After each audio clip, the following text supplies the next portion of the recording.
Hello everyone, welcome back to the class. So this week we are going to watch another film named Crazy Rich Asians. This is a pretty popular film back the day, I think 2 years ago, so you may have already watched it.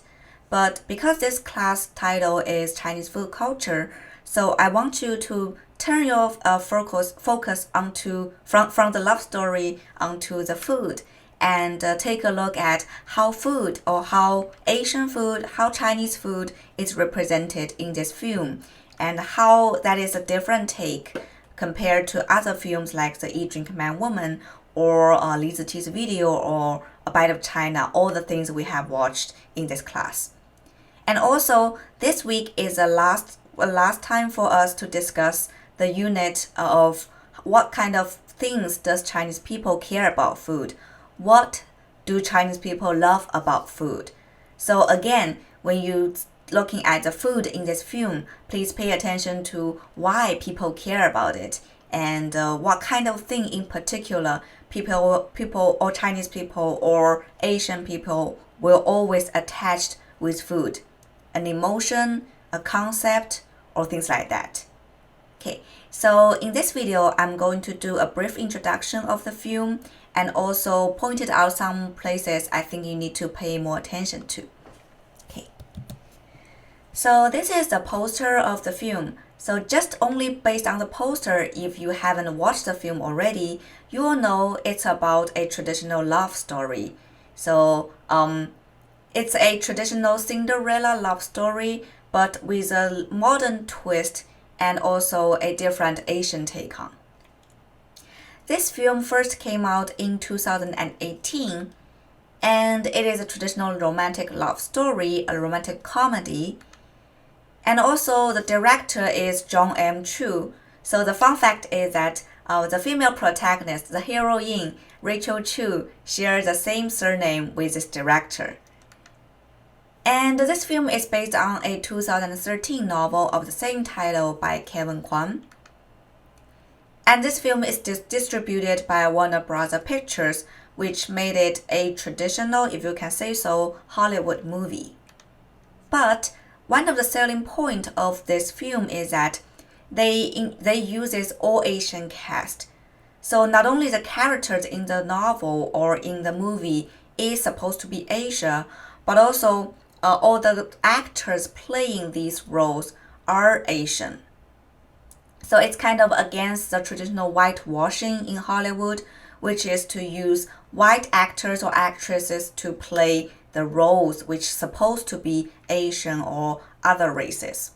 So that's one of the most interesting selling point of this specific movie. This movie in general received a pretty positive reception. So for example, the box office is pretty good because its worldwide gross is $239 million. Compared to the budget, which is $30 million, it's a huge success. And it also received various nominations in different awards or film festival or things like that. The Washington Post have a review and said this movie is an escapist rom-com delight. The Times also said it's a earnest romantic comedy in a sea of action and superhero film. In fact, it seems destined to be a hit. And the Chicago Sun-Times said it's a pure escapist fantasy fun. And then New York Times also said part of the film's slay and appealing old-fashionedness. So the old-fashionedness is very important to this film. Without betraying any overt nostalgia, Crazy Rich Asians cast a fond eye backward as well as eastward, conjuring a world defined by hierarchies and prescribed roles in a way that invoked classic novels and films. Its keenest romantic impulse has less to do with Nick and Rachel's rather pedestrian love story than with the allure of endless luxury and dynastic authority. So that's very interesting because if you watch the film, you will realize the idea of giving you a nostalgic feeling of the old days, of the crazy, because the title Crazy Rich, the unimaginable luxurious life, that kind of idea is there, but also it's a different take on, because if you think about like movies like The Great Gatsby or things like that, it's always standing from a Western point. But in this particular film, the director chose to do it from a Eastern perspective, from an Asian perspective, which makes this film a little bit different, even if it's a traditional romantic love story. But at the same time, this film also received some criticism. So, for example, some people criticize the film that it cast biracial and non-Chinese actors in ethnically Chinese roles. So, for example, the male protagonist, the heroine Nick Yang, played by Henry Goldlin.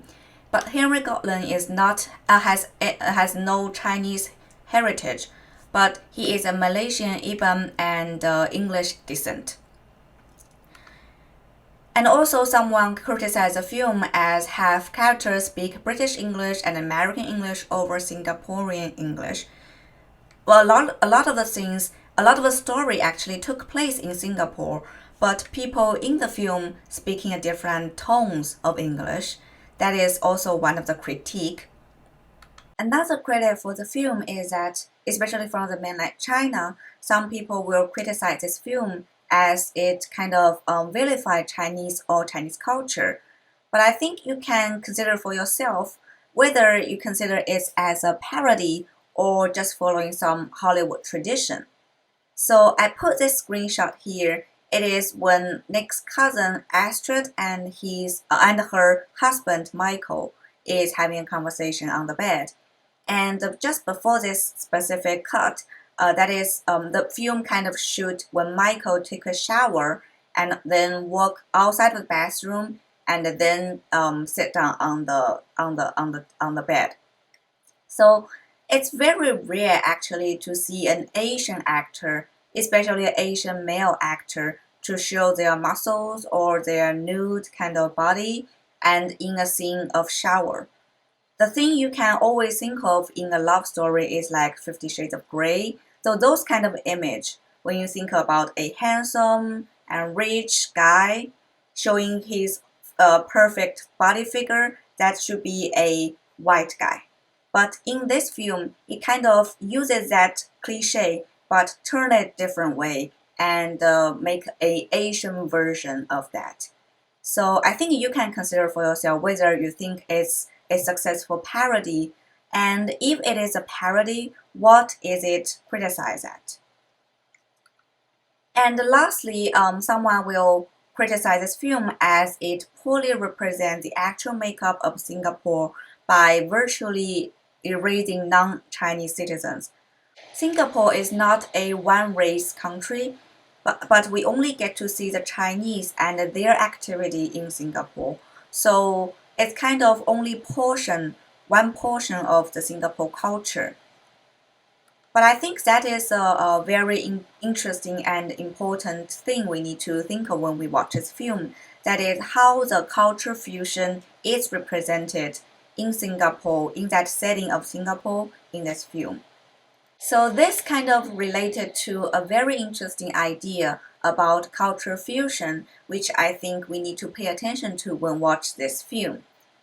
So first, about Singapore.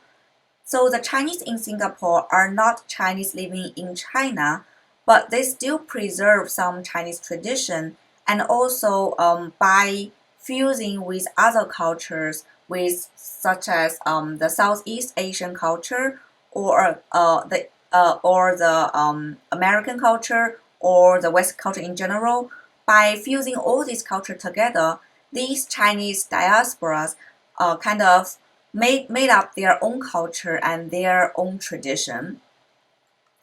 Singapore is just such a very interesting place because it's not it's not Chinese dominate country or Chinese one race country, but has a fusion of different cultures, like from Muslim, from Chinese, from Malaysia, and from other kind of races as well. So I think the question will be, how does this mix of culture, how does this fusion of culture influence people's idea and choice about food? So I put three screenshots here. The first one is when Nick and Rachel first arrived at Singapore, and his old day friends Colin and his girlfriend took them to the very famous night market in Singapore and treat him with a lot of street food. Please pay attention to what kind of food they are eating now and what kind of topic they are having over this food, and especially Rachel's reaction to this food because she is an American Chinese and she has never been to Asia, never tasted those street food. So his reaction is very interesting compared to those like Colin or Nick, those people who already grow up in that tradition. So this is one thing, the street food. And the second screenshot is when Rachel go to his old day college roommate's house and have a dinner with her family. And you can see this whole setting is different and the whole type of food they're eating is different. They even had a very interesting conversation about food in America and how food is in Asia, that kind of idea. So pay attention to that thing as well. The last one is when that big 谈话 ceremony, and they went to that cocktail ceremony basically, but it's not the cocktail thing as we thought it will be because they actually serve the guest with traditional Chinese dish. And this thing is when Nick's mother, Eleanor, went to the kitchen and tried to observe how the cook is making the dishes and what kind of dishes are making, what kind of dishes are served. So also there's that part of the Singapore culture as well. So you can see very different, even if they're in that small tiny places, but the food tradition and people's takeaway on food is very different. And lastly, the question will be how to define Chinese tradition or how to define tradition in general. And first, we need to think about the question, what is tradition and who defines tradition? Especially for this film, if it wants to catering to a nostalgic feeling of culture, how can it represent that? And what kind of tradition it wants to go to, and what kind of struggle these characters are going through in this movie. I just have three screenshots. The first one on the left bottom corner is when Rachel first want to go to Singapore with Nick.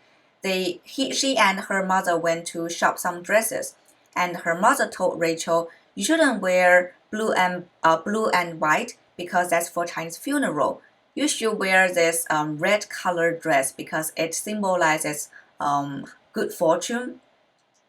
But later in the film, you will see actually this dress is very much despised by actual people in Singapore. So the idea about tradition, how to understand tradition, is very interesting in this specific thing. And later on the right bottom corner, I just showed you this screenshot. That is when Eleanor went to the kitchen. And especially I want you to pay attention to the idea about space. So what kind of gender is working in a kitchen and who is in charge of kitchen of food? And why kitchen or how can kitchen be a gendered space? Lastly is the very famous dumpling thing is the biggest screenshot in the top half of the slides. And I don't know if you have already reached that point, but the idea of making dumplings with your family, and treat that as a tradition is a very interesting thing we need to talk about in class. So I don't want to make any spoiler, so you are going to find it by yourself. But because Nick, Rachel, and Eleanor all sit on the same table making dumplings, This situation is very interesting and has a lot of dynamics and kind of bring us new enlightenment about how Chinese diaspora understand Chinese food. That's about it. I really hope you enjoyed the film. Don't forget to leave a comment down below, and I can't wait to discuss with you on Wednesday and Friday synchronization. Okay, so see you on Wednesday. Bye.